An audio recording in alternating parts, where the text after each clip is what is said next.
Hello everyone and welcome back to Coach Craig's Sports. Today is Tuesday, so this is the Week 13 waiver wire video. So in this video I'll be going over some quarterbacks to stream for this week, some running backs that are worth picking up, a couple wide receivers that are maybe worth picking up, maybe worth stashing for the playoff run, talking about a tight end and a couple defenses to stream. As I kind of mentioned last week, if you're a team that you're pretty much already in the playoffs, if you want to go after some high upside guys, some high value handcuffs for like your running backs that you already have, I would definitely consider doing that.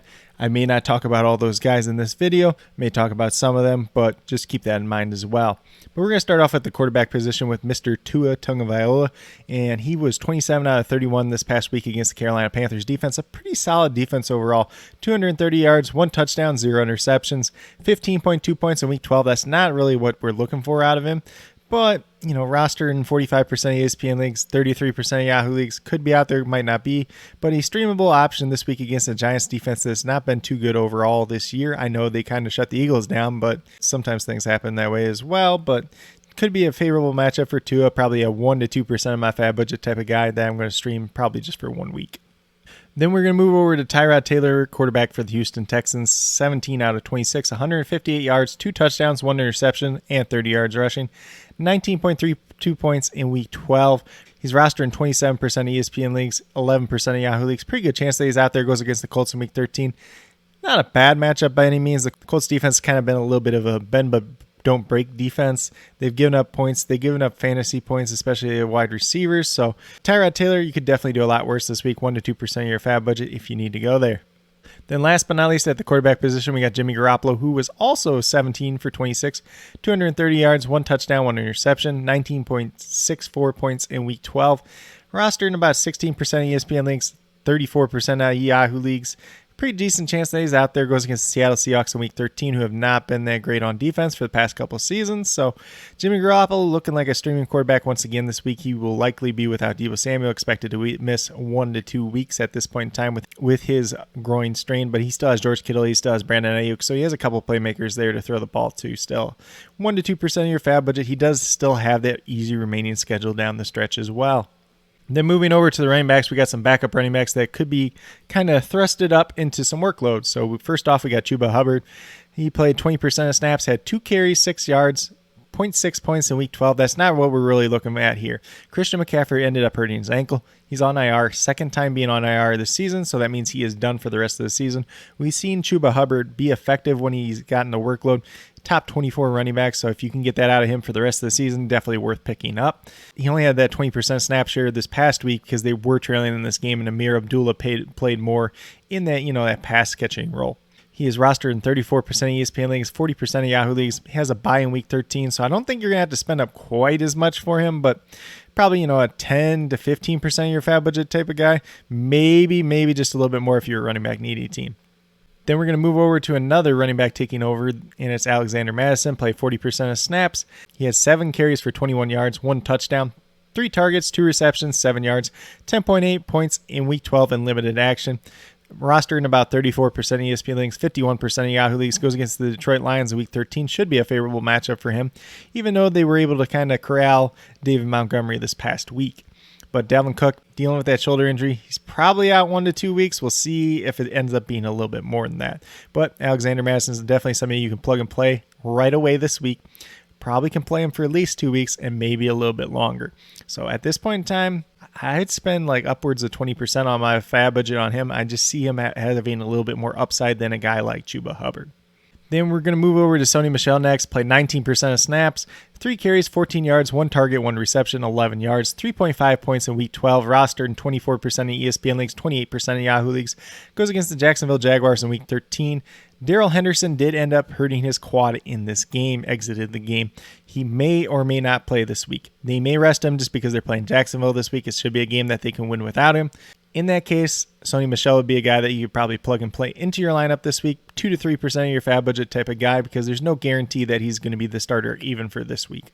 Then last but not least, at the running back position, a guy I thought I wouldn't have to talk about ever again, Tevin Coleman. Played 45% of snaps this past week, the highest of any running back for the Jets, with Michael Carter being on IR. 16 carries for 67 yards. Not the worst production in the world, a little bit over 4 yards a carry. 3 targets, 2 receptions for 3 yards. He ended up with 9 points in week 12, 24% roster on ESPN, 19% on Yahoo. Decent chance that he's out there. Goes against the Eagles in week 13, who have been kind of hit or miss against the run so far this season. So it could be an okay matchup for him. A guy that you could plug and play if you really are desperate for a running back this week, probably 2 to 3% of your fab budget. And that's probably expecting that you didn't get your Alexander Mattison or somebody else like that ahead of him. Then moving over to the wide receiver position, we got to talk about Kadarius Toney once again. I brought him up last week. He did not play in week 12. Rostered in 41% of ESPN leagues, 47% of Yahoo leagues. Goes against the Dolphins in week 13 if he is able to play. Dolphins have really struggled against slot wide receivers for about the past 2 years. So Kadarius Toney, if he ends up playing, he's going to be a guy that you're probably going to want in your lineup this week. And with that being said, probably a 2 to 3% of your fab budget type of guy, maybe up to 4 to 5% if you really are keen on Kadarius Toney and think he can help you out in your playoff run. Then we're talking about a second-year wide receiver in Van Jefferson. Played 98% of snaps this past week. I know they did out Odell Beckham Jr. He's still getting into the offense, but Van Jefferson's still a major part at this point in time, especially if Darrell Henderson does not play next week. Maybe they throw the ball just a little bit more as well. He had 9 targets, 3 receptions, 93 yards, and a touchdown, 18.3 points in week 12. Roster in 43% of ESPN leagues, 49% of Yahoo leagues. Goes against that pretty good Jacksonville matchup as well. Van Jefferson, at this point in time, he's a guy I'd probably spend 3 to 4% of my fab budget on. I think he's a guy that you can plug and play in your flex or your last wide receiver spot, and he's not really going to hurt your team most weeks. We got to talk about Kendrick Bourne here. He's been doing fairly well as of late. It seems like Mac Jones and him really have a chemistry. He's kind of became that deep threat for the New England Patriots. And, coming into the year, everybody kind of thought that'd be Nelson Aguilar's role and just quite hasn't been there yet. He played 55% of snaps, 6 targets, 5 receptions, 61 yards, and 2 touchdowns, 23.1 points in week 12. We've seen him have some decent weeks kind of throughout this season. Maybe a little bit point chasey, but a guy that you could probably plug and play and not going to hurt you most weeks. Or a guy that you can stash on your bench, see if this is a trend that keeps continuing. But he is rostered in 15% of ESPN leagues, 23% of Yahoo leagues. Decent chance that he's out there at this point in time. Has a tough matchup against the Buffalo Bills in week 13. So probably not a matchup that I want to roll him out right away this week, but definitely could help you out down the stretch as well.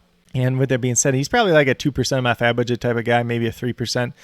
Just kind of pick him up, see what he does for your team overall.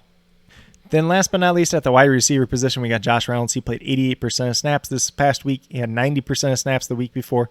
That's his first 2 games active with the Lions, so it looks like he's the clear wide receiver 1 at this point in time. 5 targets, 3 receptions, 70 yards, and 1 touchdown, 16 points in week 12. He is rostered in about 1% of ESPN and Yahoo leagues. Goes against the Vikings in week 13. Should be a favorable matchup for him as well. And he already has that built-in chemistry with Jared Goff. So definitely a guy you can pick up, plug and play on any given week if you really, really need to, but probably a guy that you want to stash on the end of your bench, see what he does over the next couple of weeks. And if this is a trend that keeps continuing, maybe a guy that helps you out during the playoffs as well. Probably 1 to 2% of my fab budget is what I'd be willing to spend on Josh Reynolds, though, this week. Then we got the lone tight end for this week. It's Gerald Everett. He played 79% of snaps last night in the Monday Night Football game. 9 targets. That's a really good sign there. 5 receptions, 37 yards, 1 touchdown, 14.7 points in week 12. Rostered in 5% ESPN leagues, 27% of Yahoo leagues. Goes against the 49ers in week 13. Probably not the most favorable matchup. Probably not the one you want to roll him out in right away, but a guy that could probably help you out down the stretch and in the playoffs as well. He has a 20% target share since Russell Wilson's come back, and that is slightly more than DK Metcalf and Tyler Lockett in this offense. So it seems like he's finding his role pretty nicely, and Russell Wilson does trust him as well. Then last but not least, we're going to talk about the defenses for this week. So Philadelphia Eagles, they go against the New York Jets. They are 45% rostered on ESPN, 59% on Yahoo. Probably not out there on Yahoo, but ESPN is kind of 50-50. The Jets offense, it's not that great. I know everybody likes to make fun of Zach Wilson and all that stuff too, but he's still a rookie quarterback. They lost their rookie running back that was doing pretty good, Michael Carter, so they don't have a lot of firepower. They don't have a lot of weapons. The offensive line's not the best by any means either, so Eagles should be a very good streaming defense once again this week. 2 to 3% of my fab budget is what I'd be willing to spend on them. Then we have the Miami Dolphins going against the New York Giants. 44% rostered on ESPN, 43% on Yahoo. So it's about a 50-50 chance if they're out there or not. But if they can get some pressure on Daniel Jones, force some turnovers, this Miami defense is going to be another good streaming defense this week. And I haven't really checked the remaining schedule for the Dolphins, but they've been playing very well on defense. So this is a defense you could probably pick up and play a couple different weeks throughout the rest of the year as well. 2 to 3% of my fab budget on them as well. And then last but not least, we got the Minnesota Vikings going against the Detroit Lions. Should be a favorable matchup for them, especially if DeAndre Swift is out in this game with his shoulder injury. But the Vikings defense is rostered in 15% of ESPN leagues, 18% of Yahoo leagues. Pretty good chance that they're out there. Probably spend like 1% of my fab budget on them as they're a defense I just want to stream for this week, and they're not that great of a defense overall. It's just more of a matchup play in general. But with that being said, that's a quick little rundown on the waivers for week number 13. As always, I try to keep it to players that are 50% or less rostered on both ESPN or Yahoo. There's a couple that were just over it this week, but if there's anybody else available in your league that you have questions about, feel free to leave them down in the comments below and I'll get back to you as quickly as possible. But with that being said, if you're new to my channel, please consider subscribing. Definitely would appreciate it. It helps to build the community that we're trying to build here at Coach Craig Sports, which is one that's truly for you, the viewers, helping you with your fantasy football teams, helping you with DFS, whether it's NFL or NBA. And then with that being said, if you are a new or current subscriber who's yet to do so, also hit that notification bell down below. It's going to let you know every single time I post up a new video. Like I've been saying, I post up about 5 videos related to fantasy football or NFL DFS throughout the week, as well as daily NBA DFS videos as well. If that's something you're into, if it's something you want to try out for the first time, definitely would recommend watching those as well. But with that being said, that's all I have for today's video. Hopefully you all enjoyed. And then last but not least, special shout out to each and every one of you watching today's video. I truly do appreciate you taking the time out of your day to watch this video. Definitely means a lot to me, and I hope each and every one of you has a great rest of your day.